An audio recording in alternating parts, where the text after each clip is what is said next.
Waking up, she found herself transported into a novel. In the book, the crown prince was a cursed, ugly duckling, covered in horrifying patterns that everyone despised. Meanwhile, she had transmigrated into the sister of the female protagonist, also the prince's fiancée. On the day of the wedding, when the crown princess Ansia saw the prince's ugly face, she chose to throw herself into the lake, causing Blake to fall into despair, believing himself to be a monster who harmed others, thus ending his tragic fate. The girl thought Blake must be very sad at this point. In the original story, he was her favorite character. So, the opportunity to change his dark childhood had arrived. She decided to give him warmth. When she opened the crown prince's door, a voice said, "Don't come any closer." She stopped in her tracks as she saw something trembling under the blanket. I'm ugly. "Don't come near. You'll be scared," the crown prince said. However, Ansia stepped forward briskly without a word, lifted the blanket, and the crown prince was stunned, staring dumbfounded at the girl in front of him. After a while, he grabbed a pillow to bury his face, afraid of her seeing his ugly face. But when she saw Blake, she realized he didn't look like the dark and decadent character in the novel. Instead, he looked like a cute and adorable little rabbit. Unable to resist, Ansia reached out and removed the mask from his face, gently holding his cheeks and saying, "I've never seen anyone more handsome than you." He was surprised because no one had ever praised him for being good-looking. Ansia said she wasn't lying.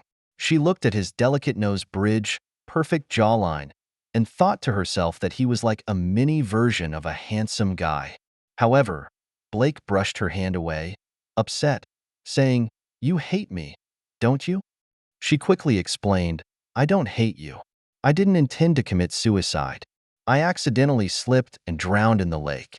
She lied, but no matter what, now she was Ansia. Seeing the boy instantly burst into tears, pitifully saying, "I thought you didn't like me," she replied. "How could I not appreciate marrying such a wonderful person?" She hugged the little crying boy, soothingly saying, "You are my favorite person." The crown prince's cheeks turned red instantly. Unexpectedly, she said something embarrassing next, "Let's sleep together tonight." The crown prince was dumbfounded, his face flushing red even more. Ansia realized she might have said something wrong. It turned out that the Ansia family possessed the power of light, which could remove the curse from Blake, but it required physical contact.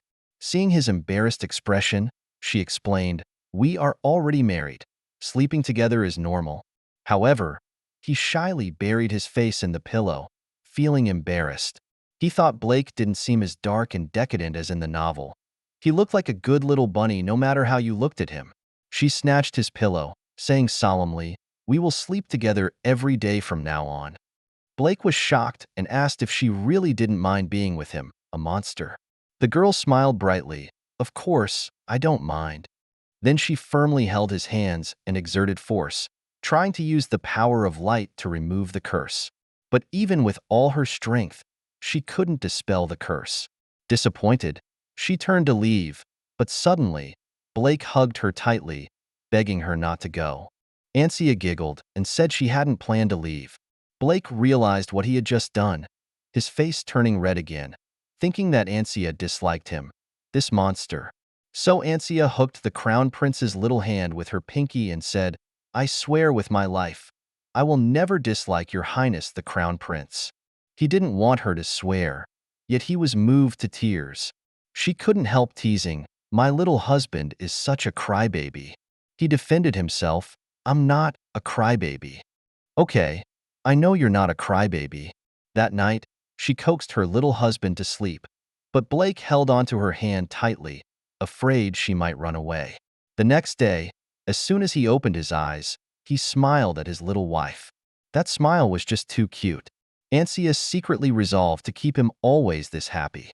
In the past few days of being together with Blake day and night, she noticed something was off. The dishes prepared in the kitchen were not only monotonous but also spoiled, almost like pig food. One day, with 3 meals and not a speck of minced meat, she thought the prince was a vegetarian. Upon asking, she found out that he actually liked meat and seafood. It seemed someone was mistreating him. She put down her fork with a stern face and ordered the maid, Go fetch the head butler to my study. She fed Blake a mushroom, even though he didn't like mushrooms at all. But the little lady's hospitality was hard to refuse, so he obediently opened his mouth and swallowed it down, looking proud afterward. Ansia exclaimed how cute he was. The head butler arrived in front of the crown princess, not only failing to bow but also arrogantly asking why she needed him. Ansia felt that he thought she, as the despised crown princess, was inferior to him, the noble son of a duke. She spoke, "Why was His Majesty's meal so poor?" The head butler brushed it off, saying, "The palace budget is insufficient." She thought, even if the budget is tight, it shouldn't be so poor that they can't afford a piece of meat. She didn't establish her authority, so the servants thought she was easy to bully. She said, "I understand." The head butler, still arrogant, said, "I was worried you might not understand due to your young age, but I'm relieved you do."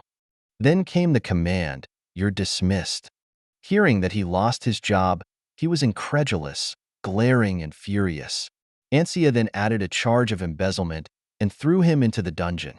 He was instantly enraged, shouting at her loudly. She said, "Add another charge of insulting the royal family." The guards followed her orders. She took out a list she had prepared, intending to dismiss everyone who betrayed Blake in the novel. Since she had driven away the chefs, there was no one to cook.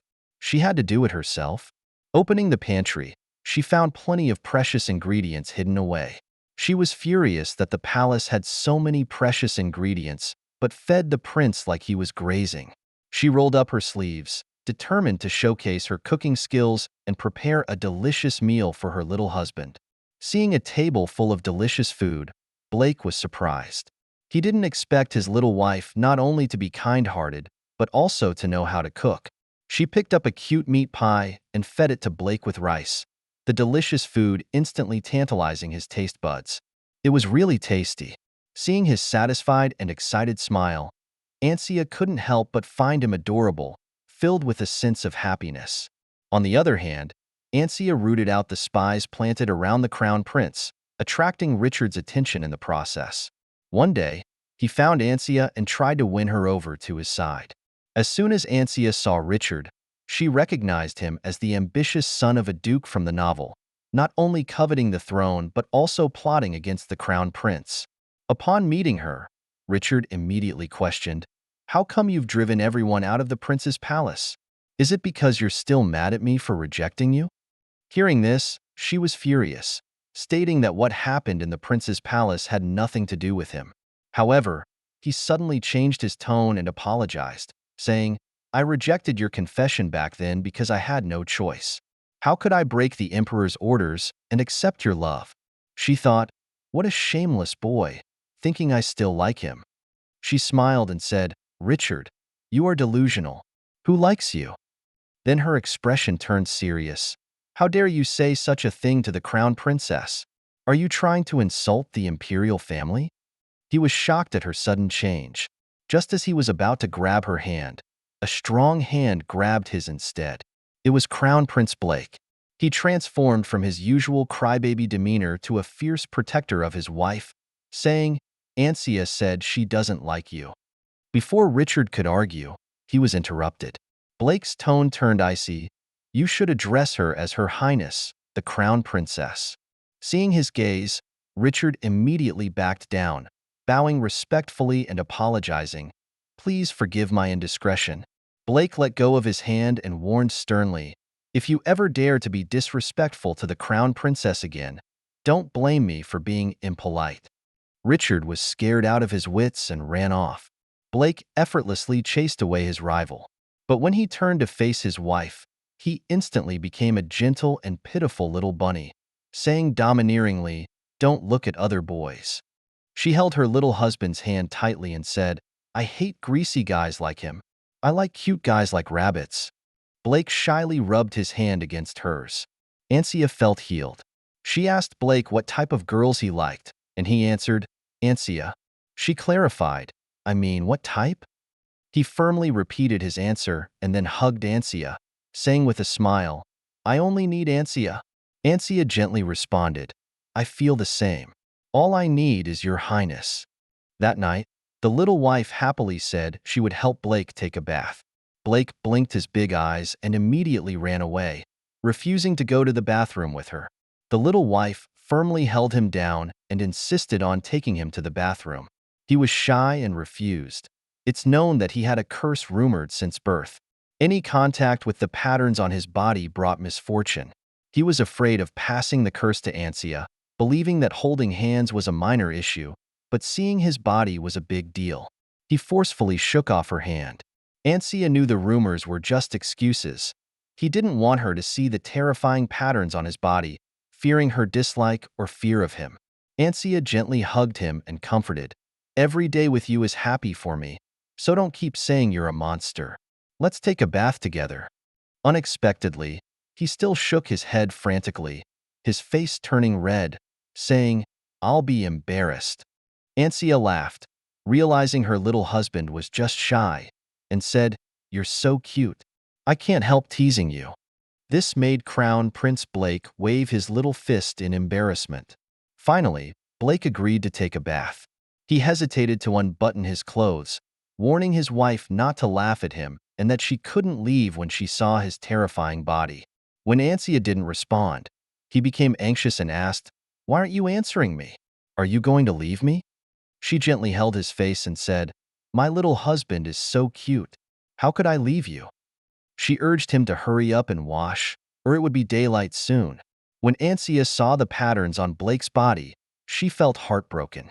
She gently held his hand, knowing that when the cursed patterns spread, they caused intense pain. To avoid thinking how much pain he endured, she jokingly pointed at Blake's slightly bulging belly and said it was a cute beer belly. This made him tear up instantly, declaring he wouldn't eat any more from that day on. Ansia laughed and said, "If you don't eat, you'll never be taller than me." Taking this important factor into account, Blake solemnly said, "I need to eat more to be taller than my wife." The next day, Ansia looked at the love letter in front of her, filled with words of affection from Richard. She couldn't understand why he was acting this way. Previously, he had ignored the old Ansia, but now he was so passionate. Ansia wondered, could he be trying to use me as a spy by his side next to the prince? She instructed her maid to return these gifts and told Richard not to send any more, even if he sent a gold mine. When Ansia returned from outside, Blake immediately jumped into her arms, being playful and cute. She couldn't resist patting her little husband's head. Removing Blake's mask, she said, "Isn't it more comfortable without the mask?" He nodded but complained, "You always want to take things off me." Hearing this, she thought, "You are the second male lead of the R19 novel, saying something that will be misunderstood." She explained that just seeing his handsome face made her happy. They reached a secret agreement that he didn't have to wear a mask when they were alone together. Ansia noticed that the prince was particularly clingy that day and suspected something had happened in the palace since she left. Blake expressed his concern, "I'm worried you'll leave with Richard." Feeling his trembling hand, when Ansia assured him she wouldn't leave, he instantly felt relieved. Ansia said, "But when you grow up, if you find your true love, I'll step aside immediately. You'll become very handsome, and many beautiful girls will like you." Hearing this, he hugged her tightly and said softly, "My crown princess, I only need Ansia. As long as you're with me until the end of my life, that's enough." This made her cry in distress, saying, "I won't let you die." He comforted her, telling her not to cry. Just then, a guard reported that the emperor wanted to see the crown princess. Ansia thought in the novel, the emperor rarely saw his son, but deeply cared for him. She could be a bridge between Blake and his father, and Blake could feel more love from his father. With that thought, she went to meet him. When she saw his handsome and dignified face, she was amazed, thinking, "Wow, he looks exactly like the male lead in the novel." The emperor asked why she had imprisoned the head butler of the prince's palace. Ansia talked about the head butler's embezzlement of the palace budget. Surprisingly, the head butler's father, who was present, became angry and defended his son's loyalty, accusing Ansia of falsely accusing him. Ansia handed over the evidence, and after reviewing it, the emperor remarked, "He has embezzled quite a lot." The duke argued loudly, claiming the evidence was fabricated and that his son was loyal. Ansia retorted, "Feeding the prince pig's food while living lavishly yourself is not loyalty." The duke insulted her and even raised his hand. The emperor's face darkened, and he said sternly, "Do you have a death wish?" Suddenly, a sword was pointed at the duke's neck, and he was asked, "Why did you lift your hand against the crown princess?" Trembling with fear, he felt his life was in danger. The emperor, while protective, scared Ansia as well. The emperor ordered the attendants to take her back to the palace, and both the duke and his son were punished. Due to the seriousness of the situation, Ansia had been waiting in the palace for the emperor's summons, but it had not come. She decided not to wait passively and took matters into her own hands, preparing to leave in a carriage. However, she was stopped by a small hand. Blake asked where she was going. She lied, saying she was going to the square to look around. But Blake saw through her and insisted on going with her, saying, "I need to protect my wife's safety."